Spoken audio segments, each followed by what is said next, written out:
Welcome back. All right, news of the day video for all you fine people on the internet for your Thursday. It is December the 11th, 2 weeks from Christmas.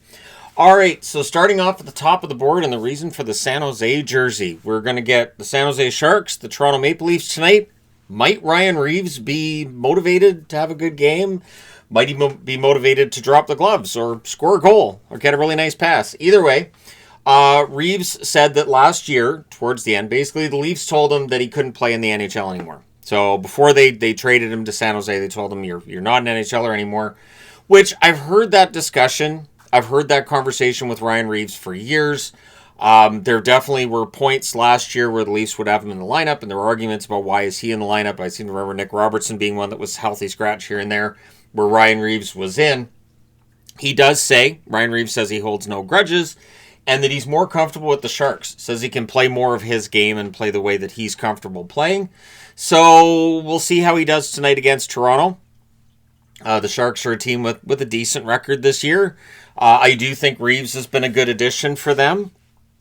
It may just have been a bad fit in Toronto. That happens. Bad fits happen. Absolutely. So we'll see how things go against the Toronto Maple Leafs for him tonight, and whether or not he ends up dropping the gloves or getting himself a goal, or maybe there's some kind of wager that's there that, hey, if we win this game tonight, dinner's on me kind of thing. Players have been known to do that kind of thing when they're against a team they used to play with. So he says he holds no grudges, but I think he'll be okay with winning that game tonight if that comes to pass. So we'll see what happens. The Edmonton Oilers have moved Jake Woolman to LTIR. Roslovic and Clattenburg have been placed on injured reserve themselves. Max Jones has been recalled. So Max Jones, veteran in the NHL, can play fourth line minutes without much trouble. And the Oilers, we'll see how long Roslovic and Clattenburg are out, but the Oilers no strangers to injuries. No strangers to injury this season. The Montreal Canadiens are starting Fowler tonight against the Penguins. So there was speculation about whether or not he would play when they called him up. That speculation has been cleared up. Fowler gets the start tonight. So does this mean Montembeault's job's in trouble? Like, if Fowler goes out there tonight against Pittsburgh and has a really good game and say he gets a shutout or he only allows a goal on 25 shots, you can't just send him back down to Laval after that. I do wonder if Montembeault's name is going to come up in terms of possibility for a trade or what's going to happen there. Dobesh has been the better of the two goaltenders. Fowler is the goaltender of the future, and so he'll get that chance to start showing whether or not he's the goalie of the future, or maybe he could become the goalie of the present a little bit quicker than we thought. So we'll see how Fowler does in his NHL debut tonight. Ellis has been placed on injured reserve by the Buffalo Sabres. He's dealing with a concussion, so no idea on how long he's going to be out. Norris won't play tonight against the Canucks. Apparently it's just illness, so hopefully it's not going to be something that keeps him out for longer than just the one game. The Canucks, of course, may very well not have Pettersson in the lineup, and I mean Pettersson, number 40 Pettersson. We'll see. That's a game time decision.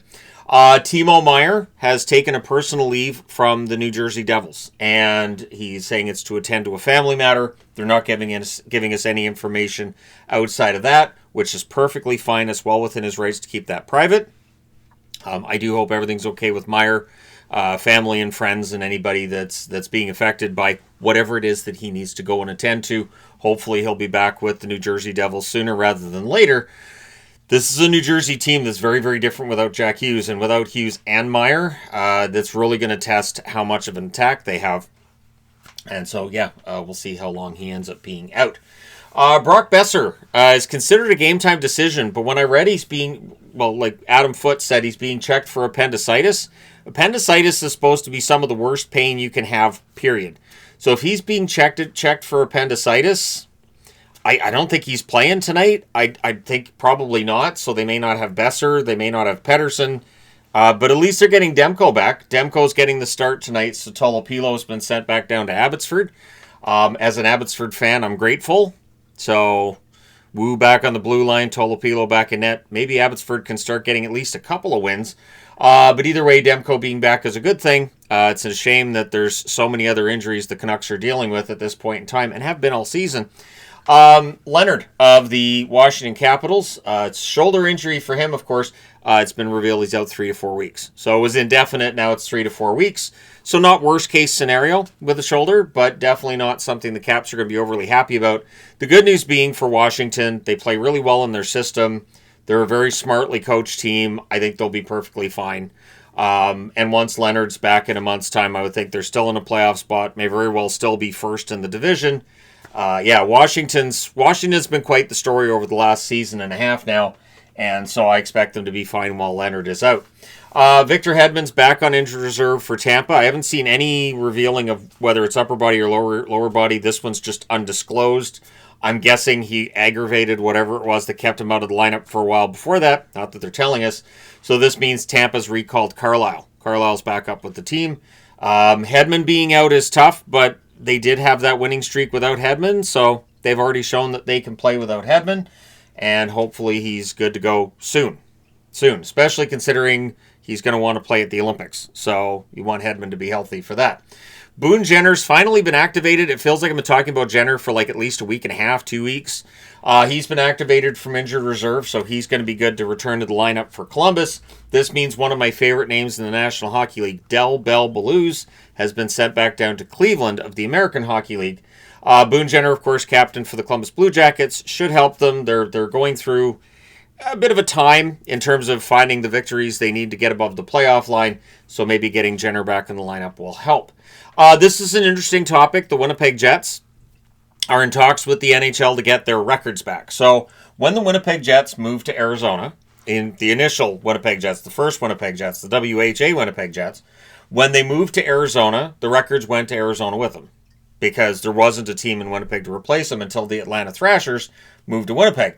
What's interesting with this is that if the Winnipeg Jets are going to acquire their records back, and this is where it gets weird, does that mean they give up the Atlanta Thrashers records then too? So, or do they keep the Thrashers records because they don't overlap with the Winnipeg Jets either? Because Arizona's defunct. So I've always argued the record book going with the team when they move makes sense. So for instance, the Minnesota North Stars moved to Dallas, become the Dallas Stars. They still have all the Minnesota North Stars records. The Minnesota Wild are not considered to be a continuation of the Minnesota North Stars, and so they have their own record book. And so for the Winnipeg Jets, because they're the Winnipeg Jets and they were the Winnipeg Jets the first time, a lot of Winnipeg Jets fans would like to have all those records back from the Howard Chuck era with Essenza as the goaltender. But I've always been of the mind that the records go with the team. Now that Arizona is gone, and if Arizona comes back in 5 years, 10 years, or whatever, I don't think they're interested in having the Winnipeg Jets records. In fact, I think if an Arizona team comes in, you don't want any callbacks to the records of before. You want to start fresh. This is part of the reason why I think if they come back to Arizona, I don't know that you want them to be called Coyotes either. Give them a brand new name, a brand new look, and start completely fresh. But now those records are out there, so I do think the NHL giving them back to Winnipeg makes a lot of sense. But then do you keep the Atlanta ones as well? So, yeah, because the Atlanta Thrashers records are part of the Winnipeg Jets records because they moved with the team. So, at any rate, we'll see what they do, but the Winnipeg Jets could get their historical records from the original Jets back. I don't think it's a big deal. I don't, because it's not like Winnipeg Jets fans have forgotten about Howard Chuck and Steen and Smale and all these great players from the 80s. I was a big Doug Smale fan, so that's why I threw in Doug Smale. I'm sorry if that seems kind of obvious. But, it's just one of those weird things, so we'll see if they get those records back. I would think they probably do. Zuccarello's been placed on IR by the Minnesota Wild. They've also placed Middleton on injured reserve. Aubé-Kubel's been recalled. Aubé-Kubel can fill in on the fourth line, very similar to like Max Jones with Edmonton, and they're both players that can pass through waivers to go back down to the AHL when needed. Charlie McAvoy has been injured. He's been injured for a while, but he's been activated from injured reserve today by the Boston Bruins. That was just posted by them on social media just before I got this board finished, and we're doing the video now. So McAvoy back in the lineup for Boston. Great news. They just got Pastrnak back, so Boston's got a decent record, and they're playing pretty well. So we'll see if McAvoy coming back in the lineup helps to spur them on for more positive results. I wanted to throw this in here. I see these things on social media, and I feel like I can just, give them a little bit of a boost. The Carolina Hurricanes, their toy drive goes until December 14th. If you donate to their toy drive, you have a chance to win signed memorabilia from the Carolina Hurricanes.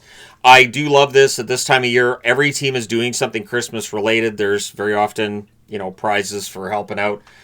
Charity stuff that's going on around the NHL. So look at your team and see what they're doing and that kind of fun stuff. And donations are always great. It's one thing about, for me, like I do the 50-50 draws because I know half the money goes to charity and it goes to a good charity from the Canucks, so I don't mind. I know I'm not going to win the 50-50 draw, but something to keep my eye on while the Canucks are losing on the ice. But yeah, so there you go. I also want to say that with all of the talk about hand passes, and there's a lot of talk right now about hand passes, first off, I think the missed stoppages, and when it just goes off a player's glove to the next player, I don't qualify that as a hand pass. I understand why the NHL does. I don't think deflections should count as a pass, the same as a puck going in off the skate doesn't necessarily mean a kick. But I'm going to say it again. I'm going to keep saying it. I don't know why they don't allow hand passes in all three zones. It would solve a lot of this. We wouldn't see the long missed stoppages to review the play. And it would, I think, just clarify this gray area. I have a feeling there are a lot of goals where a puck has maybe gone off of a player's glove that nobody thought of it. And then it's become very obvious that this is something the NHL will take the goal off the board for. And so now teams, their review team, because there's always guys with the video that's getting ready. That's why when a goal goes in and it's offside, they're challenging immediately because there's somebody upstairs who goes, that play was offside. These guys, I think, now are watching the play and going, that's off the glove, challenge. And I think that's become far more of a thing recently than maybe it was before. So the NHL, I think, can just resolve this by saying we'll just allow pucks off the glove in any zone. You still can't close your hand on it, as I said in the video the other day, but it would definitely clear this up. The reason being, I don't think in any of these goals that have been taken back, the nature of the rule, yes, it's being called correctly, but is it really a big deal? Is it actually a hand pass? In most cases, no. So that's the tricky part. I know by the nature of the rule it is, but was the player meaning to pass it to the other player? In a lot of cases, no. They're just trying to bat it out of the air, and then it goes to their teammate. Well, now it's a glove pass, so it's. And I also think if you allow the glove hand pass in every zone, you get a lot fewer whistles. So that's another reason why I think they could change it. But we'll see if they ever do. Let me know your thoughts. The one thing Gary Bettman said was that if it does become a major talking point, it'll be discussed at the GM meetings in the spring. So it could be a thing for months before the NHL actually officially has a chance to say much about it. But there we are. Let me know your thoughts in the comment section below as always. Hit like and subscribe in the event you may not have done so already. Thank you guys so much for all your support. It's greatly appreciated. I will talk to you again soon.